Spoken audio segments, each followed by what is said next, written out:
vanemate kodus maja ees oli auto, mul oli sponsor või nagu kirjadega auto, minu nimeline. Aga eelmisel õhtul oli mul noorem õde Grete käinud sellega sõitmas, aga autovõtmed jätnud autos ette. Ja siis hommikul ei olnud enam autot maja ees.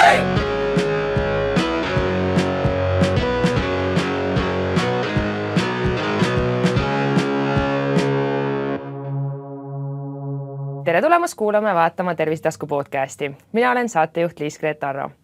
Täna istub mu vastas noor, särav ja ma arvan, et oma ea kohta väga palju saavutanud võimekas Eesti naine. Ta on käinud 2 korda olümpiamängudel, 2 korda neist sportlasena ja 1 korra treenerina. Juunioride maailmameistrivõistlustel võitis ta pronksmedali, U23 Euroopa meistrivõistlustel kuldmedali. Aastal 2015 valiti ta aasta naiskergejõustiklaseks. Tere tulemast saatesse Gritša Teiko. Tere tulemast, tore siin olla. Ma arvan, et need tulemused, mis ma siin just rääkisin, on osad need märkimisväärsed. Aga nagu ma mainisin ka, siis oma ea kohaselt oled sa meeletult palju saavutanud. Naiste kohta küll vanust ei räägita ja ei küsita, aga ma mainin, et sa oled täpselt 30. 40. keskel. Aga tänaseks oled sa tippspordiga lõpparve teinud. Miks? No eks lõppude lõpuks kõige määravamaks saabki vanus selle juures. Aga ka lõppude lõpuks väga kaua sai seda tehtud ja väga palju asju, ütleme siis saavutatud ja kogetud, et ühel hetkel nagu see tee lihtsalt saab otsa ja tulevad uued väljakutsed. Kas seal taga on ka mingi vigastus? No, eks ma olin suhteliselt aldis vigastustele, kas siis ala tõttu või ma ei tea, enda eripärade tõttu, aga eks vigastused mängisid ka oma rolli, et päris palju sai seda taastusraviga tehtud, jah, et kuna see karjääri lõpp oli siis selline, et ma teadsin, et kui ma tahan jätkata, siis mul oleks vaja 1 operatsioon veel pöiale teha. Aga siis ma mõtlesin, et seda ma enam ei taha. Et ma siis pigem nagu, kui ei saa, siis ei saa ja siis ma lõpetan ära ja kui nii palju kui jalg kannatab, siis nii palju ma teen. Mis aastal sa viimase siis nii-öelda sardi tegid? See oli siis 2022 vist või? Jah, ma veel üritasin olümpiale kvalifitseeruda. 2023 ma veel hakkasin ka nagu selles mõttes, ma valmistusin, et veel võistelda või ma treenisin selleks, et võistelda, aga siis elul olid teised plaanid ja tuli Elisabeth mu ellu. Tervitused talle siis. Milline neist alast siis 7 oli sul nii-öelda võib-olla kõige lihtsamini tuli ja mis see kõige raskusi valmistas? Kõige lihtsam ala või kõige siis, ma võib-olla ei ütleks kõige lihtsam, aga kõige meeldivam ala minu jaoks oli tõkkejooks. Et see võib-olla tuli lihtsalt kõige loomulikumalt mu jaoks. Kõige raskem ala minu jaoks kuulitõuge.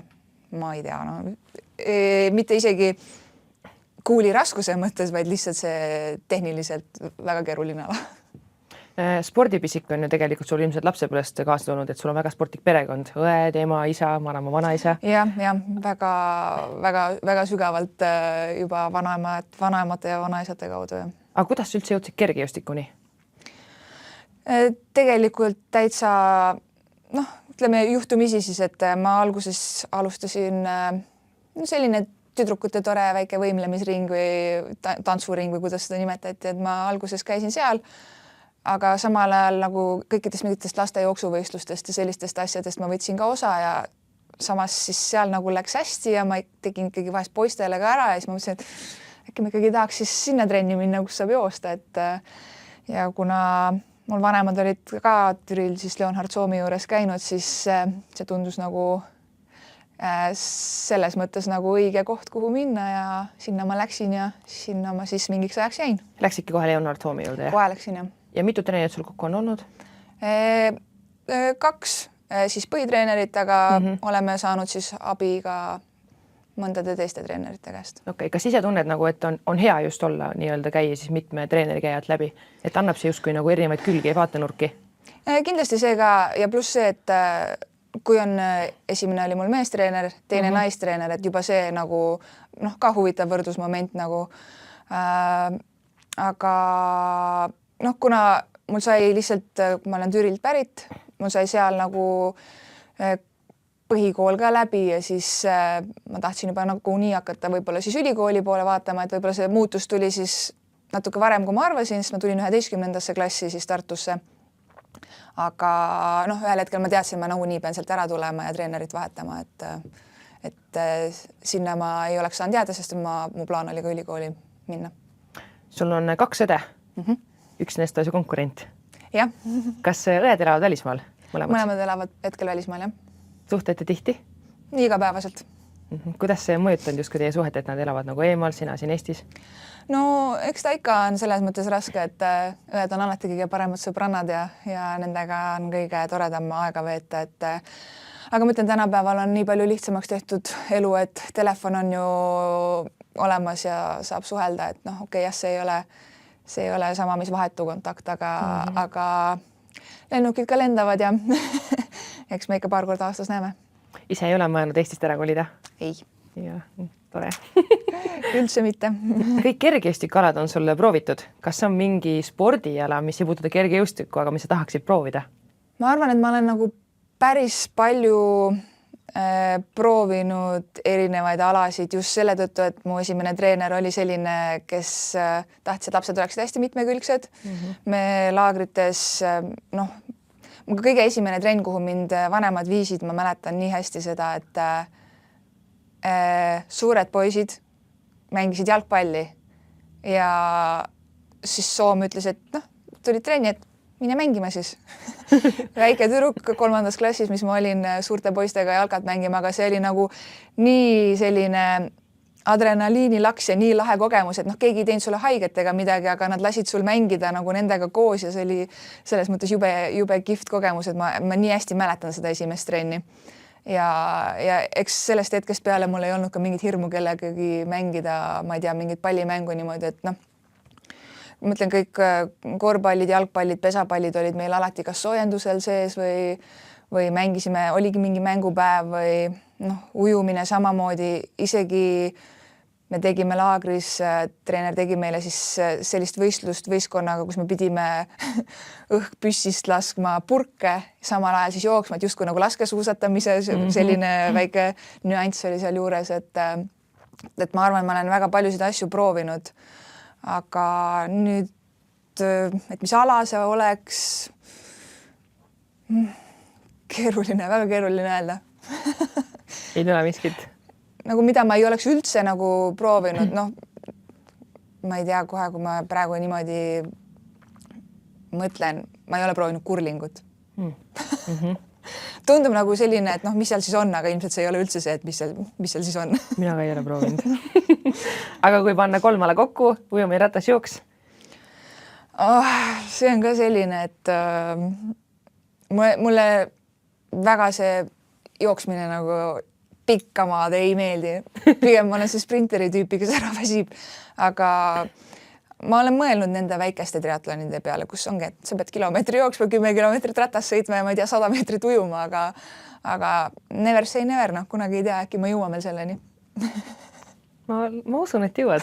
See on ala, mis võtab päris palju teest, et ma vaatan praegu üle. Aga me rääkisime enne treeneritest.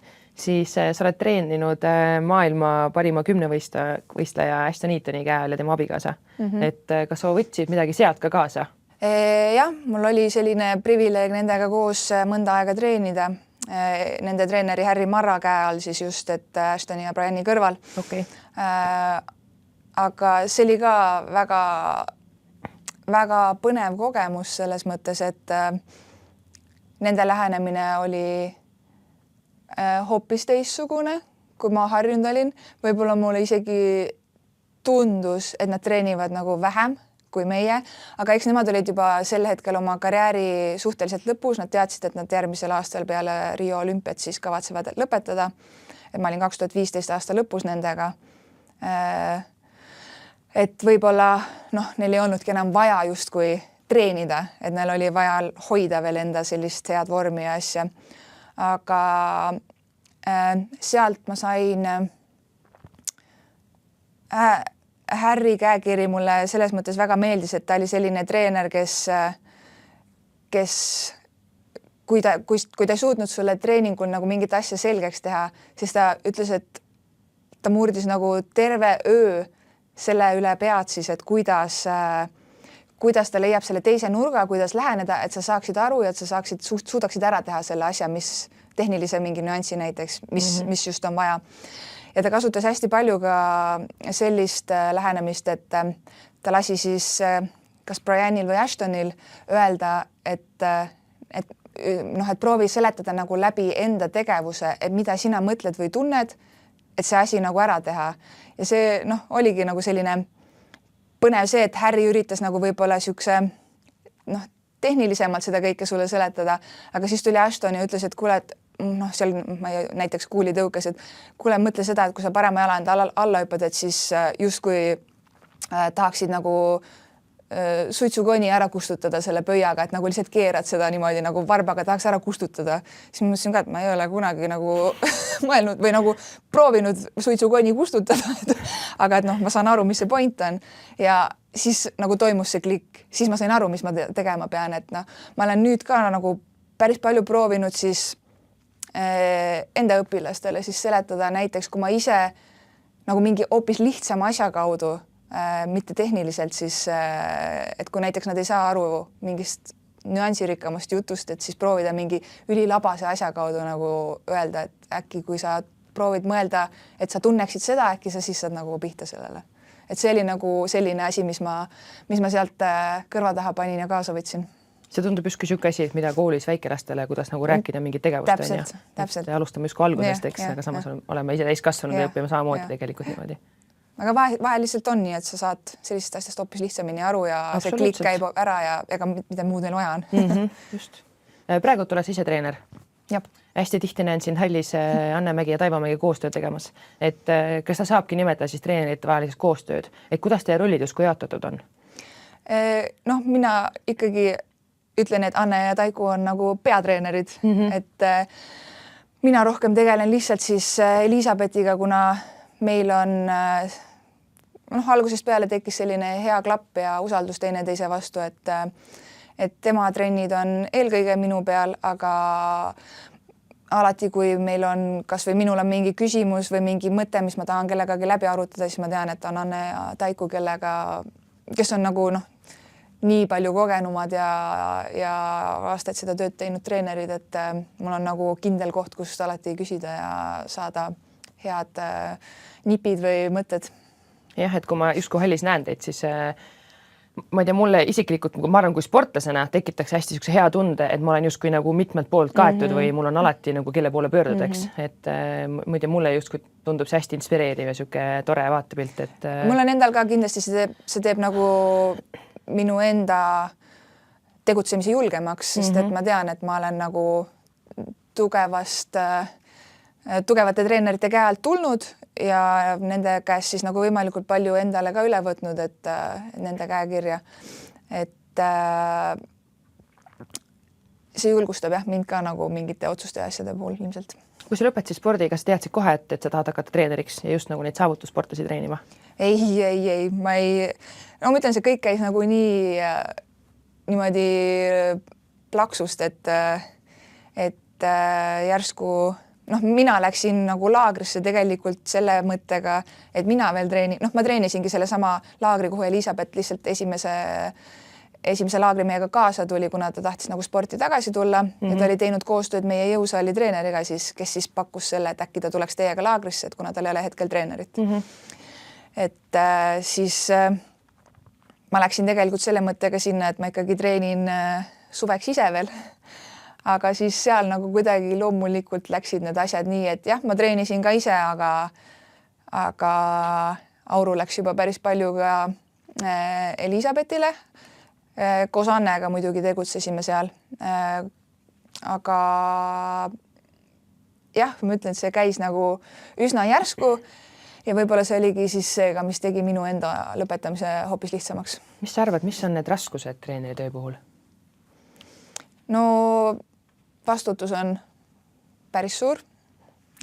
Kui keegi usaldab sind, et ennast siis lasta treenida ja enda nagu tulemused justkui sina pead need välja tooma, et see paneb ikkagi päris suure pinge ja ega noh, ma alguses ju samamoodi ma päris palju mõtlesin, et nagu ma ei tea ka sellest kõrgushüppest ju, kes ma olen nagu selles mõttes, et mul ei olnud ju kõrgushüpe ka mingi kõige tugevam ala, aga ma ütlen, me oleme päris palju koos kasvanud ja arenenud ja ma olen igasugustel koolitustel ja asjadel ka osalenud ja kõrgushüppega nagu ennast süvitsi nüüd rohkem kurssi viinud, et eks esialgu oligi rohkem see teema, et Elisabeth uuesti üldfüüsiliselt nagu sellisesse vormi saada, et üldse võistlema hakata, et aga see tuli kähku ja ilmselt see selline keskkonnavahetuse emotsioon ka, mis teda kandma hakkas, et see esimene koostööaasta oli nagu päris edukas. Mina just arvan, et see kooskasvamine ongi siuke üks edu võtmetest, et nagu koos kasvata, koos arenete on ju. Et mina küll tunnen, et see justkui toimiks päris hästi. Jah, ma arvaks ka, et see ei pea olema alati miinus, et miks ei võiks treener ja õpilane koos kasvada. Just rääkisid hästi palju Elisabethist, et sa oledki siis nii-öelda Elisabethi treener, Liisa-Maria Lusti on sinu käe all, eks, ja sinu elukaaslane on eestlaste poolt armastatud Rasmus Mägi, et kas sa ise tunned, et neil on midagi ühist? Mis ma just mõtlen siin silmas on see, et kas neil on miskit niisugust erilist, mis neid nagu eristab siis teistest, et mis sa arvad? Eks neil kõigil ongi selline võib-olla sarnane siis tööeetika ja selline eesmärgi ja sihikindlus, et nad kõik on sellised, kes teavad, milleks nad mida teevad või et mis nende siis see suurem eesmärk on, et keegi ei ole selline, et ta lihtsalt käib trennis, vaid ta ikkagi käib sellepärast trennis, et ta tahab ka midagi saavutada ja kuskile jõuda. Rutiin, kõik see on ju tavaline. Kui oluline on sinu jaoks üldse õpilase ja treeneri omavaheline koostöö? No ma arvan, et ilma selleta ei oleks üldse midagi võimalik. Et noh, neid näiteid on ka ju igasuguseid, et pahatihti nagu on Eestis natukene see, et justkui õpilane siis on treeneri omand.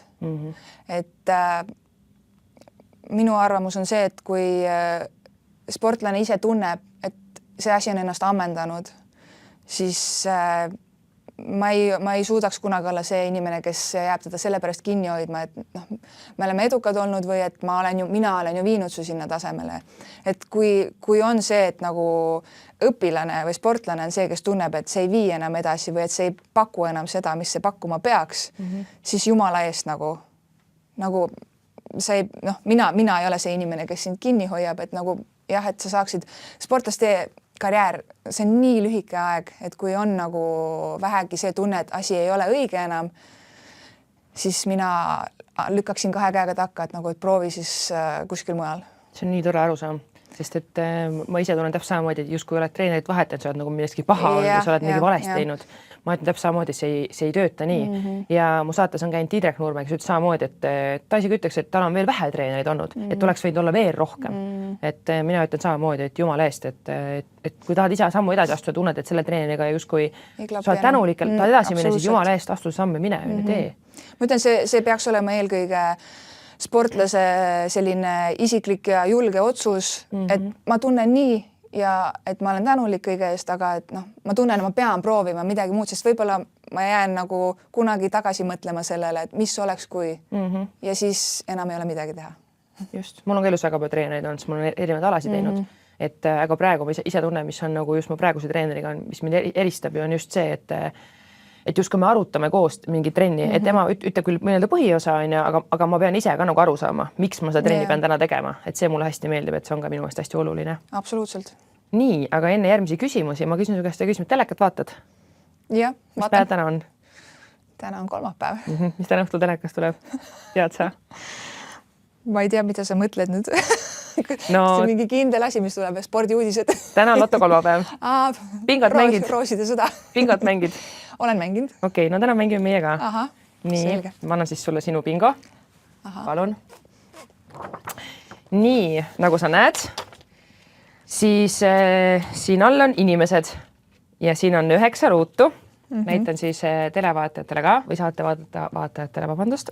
Iga ruudu sees on siis üks lause, siis iga ruudu sisse ongi öelnud üks inimene, kes siit altpoolt on.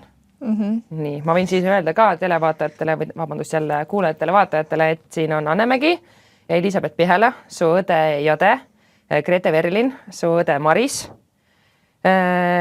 vabandust, Rasmuse õde Maris, Maris Mägi, siis su õde Grete, Taivo ja loomulikult Rasmus.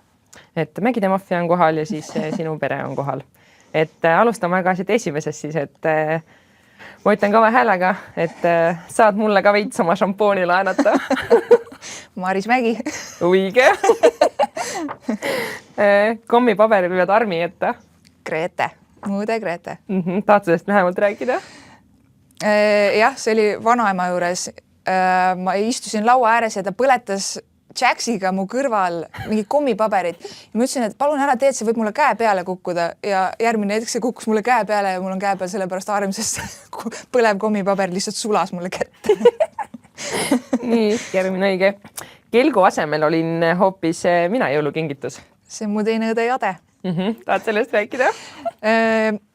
Ma mäletan, et meil oli jõululaupäeva hommik ja ema käskis meil mingi riideid vahetada, teised kleidid selga panna või midagi. Ja siis ütles, et kui te nüüd riidesse ära panete, siis ma räägin teile nagu, mul on üks üllatus teile. Siis ma olin juba nii solvunud selle kleidi jutu peale, ütlesin, et ma tean, et Grete saab endale jõuludeks kelgu. Nii et siis Grete sai teada, et ta saab kelgu, tema oli, et ma saan kelgu. Ja siis emme ütles, ei, et te saate õe. Et 2 sellist üllatust tuli korraga. No nii, praegu läheb hästi. Kissis silmad, naeretusega nägu, aus, konkreetne ja suure südamega. Ma arvan, et see on Verlin. Õige. Ega sa minust pettunud pole? See on Elisabeth. See on Elisabeth Pihela. Ma olen nii halvas vormis, et võtke mind maha. Rasmus Mägi. Istu, teen natuke turja. Anne-Mägi. Õige. Kus rass on? Taiku. Sinuga läheb pingamängil väga hästi, peaks tihedamini mängima. Ma algul vaatasin neid lauseid, mõtlesin küll, et issand, ma ei tea neid, kes need öelnud on, aga hakkas loogika tekkima siin. Ma pean kohe koolruumi minema, aga mul varastati auto ära. See olen mina ise. Sina, kes see lause ütles? Kes selle lause ütles või? Jah. Üks inimene ütles 2 lauset.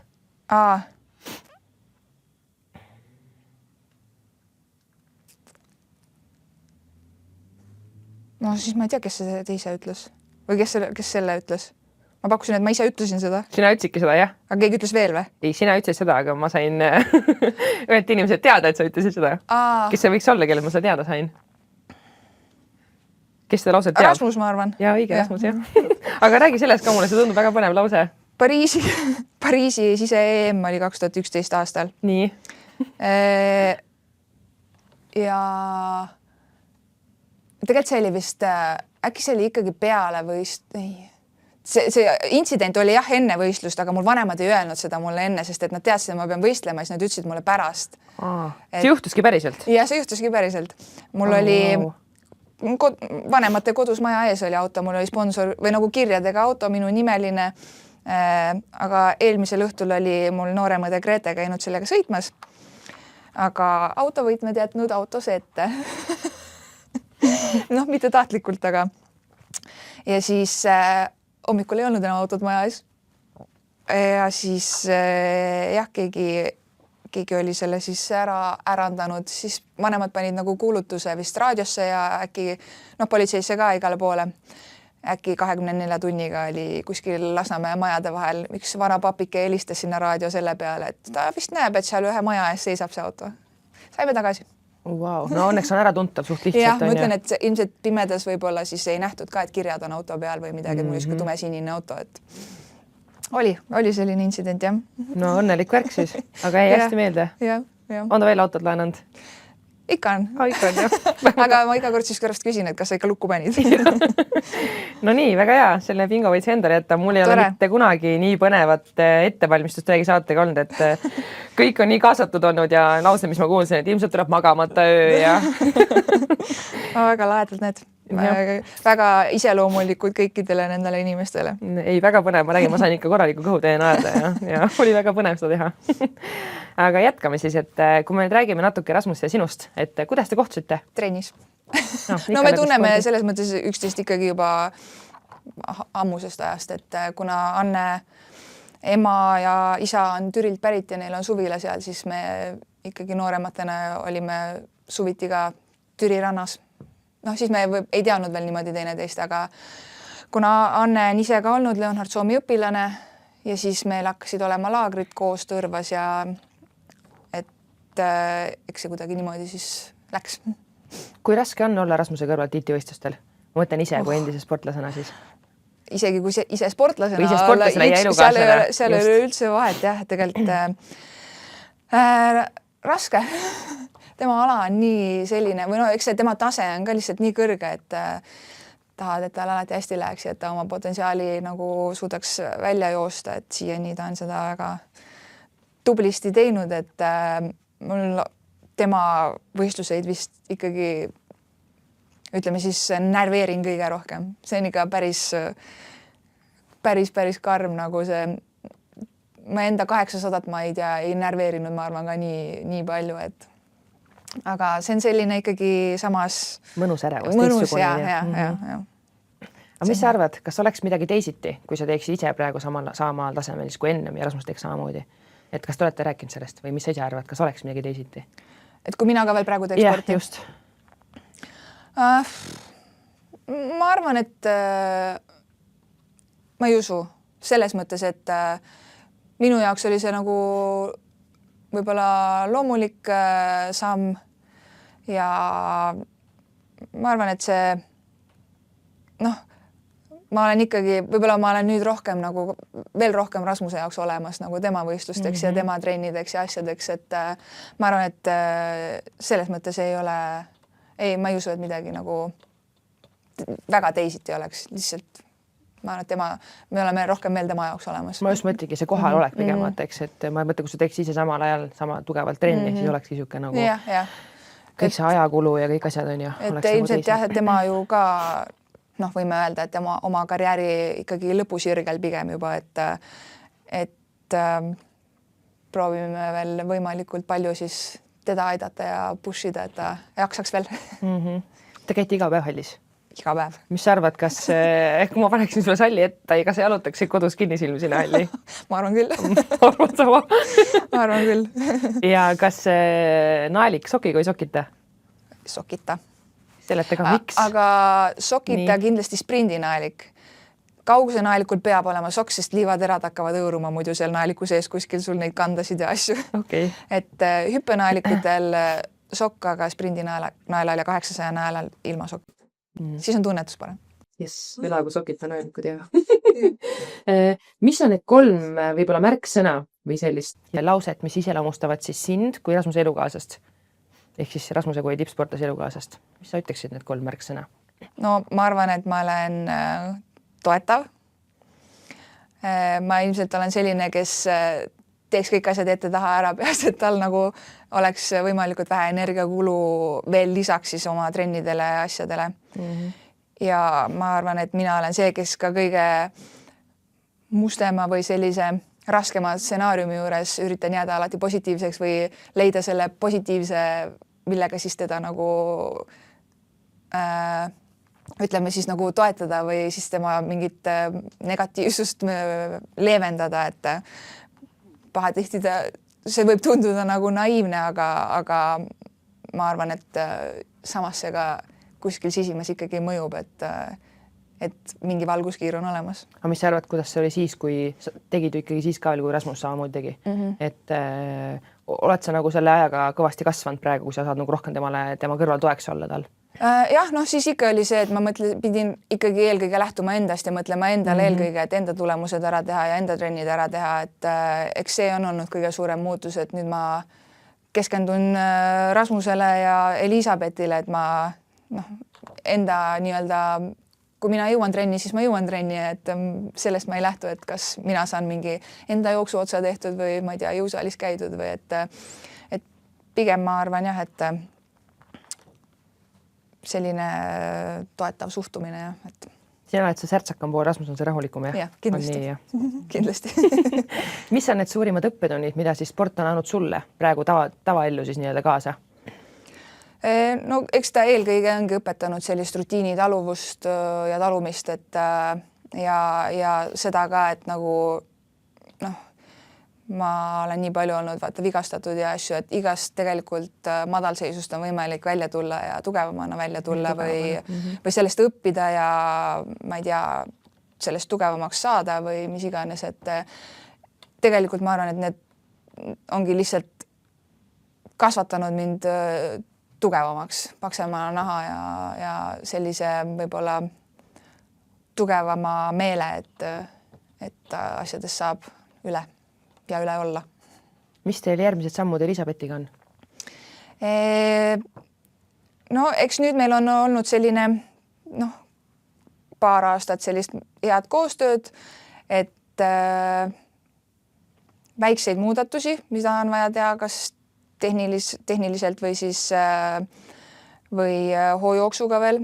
Aga eks me vaatame suve poole selles mõttes, et tal on U23 Euroopa meistrivõistlused ees. Et temaga on kuidagi natukene selline tunne, et nagu kogu aeg tundub, et ta justkui on vanem, kui ta juba on, et nagu tänapäeva noored on natukene teistsugused, ise ma 20-selt võib-olla olin alles nagu liiga laps või kuidagi selline, et tänapäeva 20-aastased juba võivad ära petta, et siis vahepeal tuletan endale meelde, issand, ta on alles 20, et nagu et jah, et me valmistume tema siis eakohaseks selleks tiitlivõistluseks, et ta on juba tegelikult ju käinud ka suurtel tiitlivõistlustel ja tegelikult teinud tublisti ja olümpiamängudel ära käinud, et aga ma tulengi selle juurde tagasi, et see kõik on juhtunud nagu ülikiiresti ja võib-olla isegi natuke ootamatult, aga tema tegelik koht, kus alles nagu võistelda on U23 EM, et praegu on jah, selleks suveks see siht ja kui kõik asjad õnnestuvad, siis loodame, et ta saab võistelda ka väli MM-il Tokyos. Ma mainisin ka siin saate alguses, et sa oled käinud 3 korda olümpial, et 2 korda ise sportlasena ja nüüd viimane kord ongi Elisabethiga. Et mis on see olümpiamängude fenomen?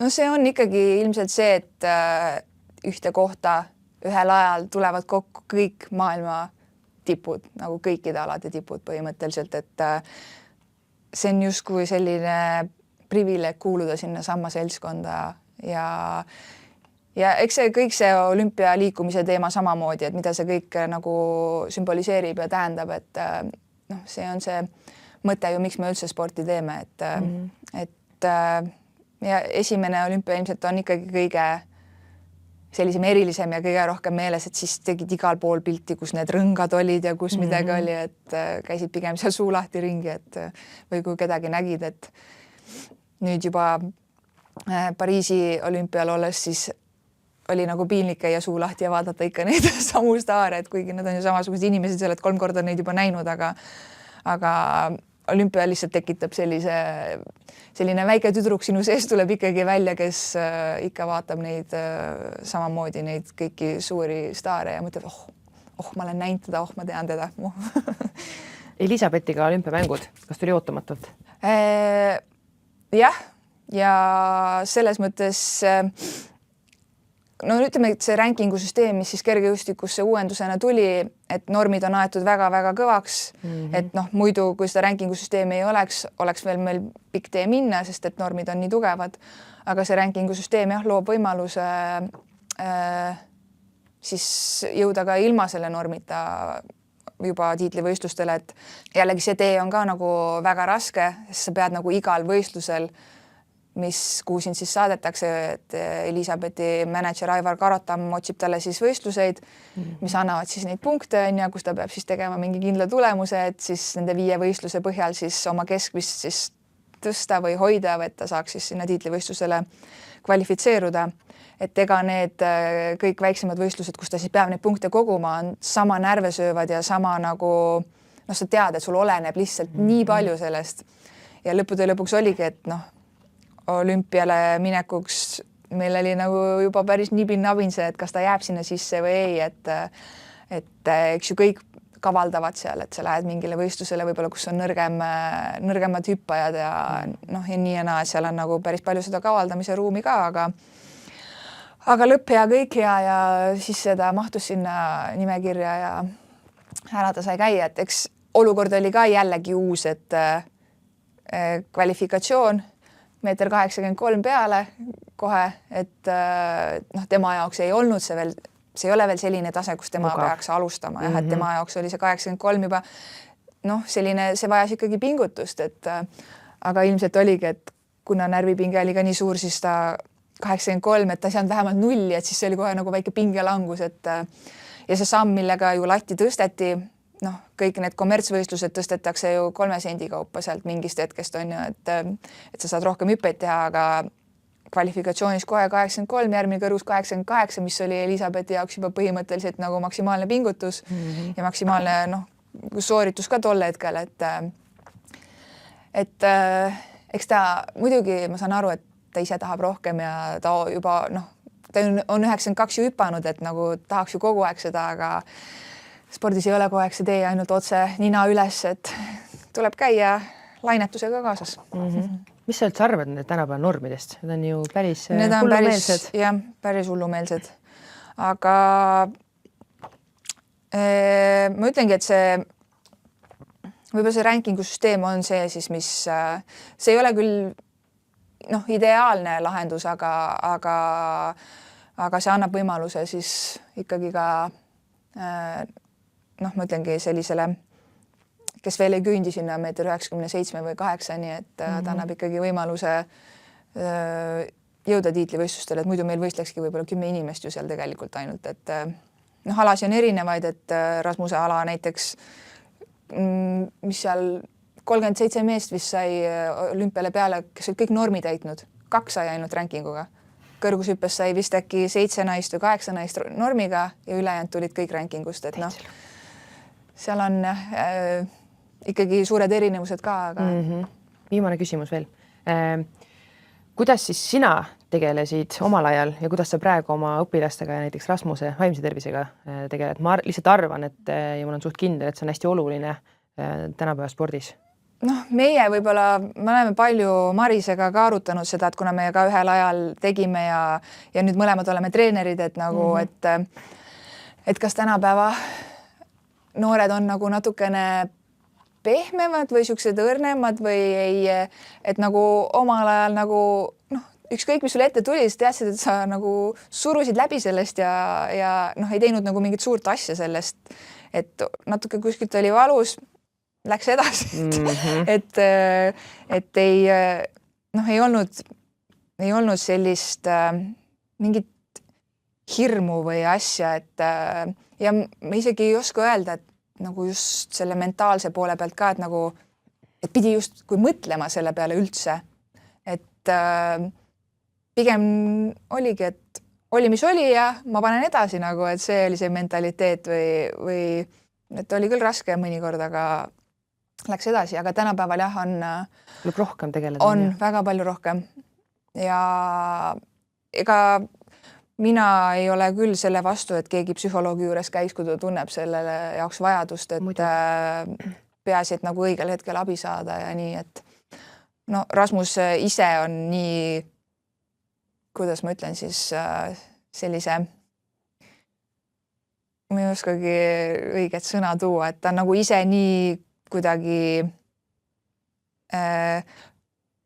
loogiline inimene ja mõtleja, et ta ilmselt ei, noh, tal on ka raskeid hetki olnud, aga ma arvan, et tema on see, kelle ümber ongi siis tema jaoks õiged inimesed, et ta saab läbi selle siis ennast nagu jälle rattale tagasi, kui on olnud raske, et ta natuke üritas psühholoogiat õppida ka, aga ta arvas, et ta praegu ei ole veel selles kohas, et midagi ta tahab anda nagu nii palju spordile veel kui võimalik, et sest et see tee on, noh, ma ütlen, see karjäär on ikkagi elu mõistes nii lühikene periood elust, et tasub see võimalikult maksimaalselt ära kasutada, eriti kui sa oled sellisel tasemel. Aga jah, ma ütleks, et tänapäeva noortega on päris palju erinev see kõik, kui meil omal ajal oli. Ma arvan, et lihtsalt üks põhjus ongi see, et sellest räägitakse hästi palju tänapäeval, rohkem julgetakse rääkida.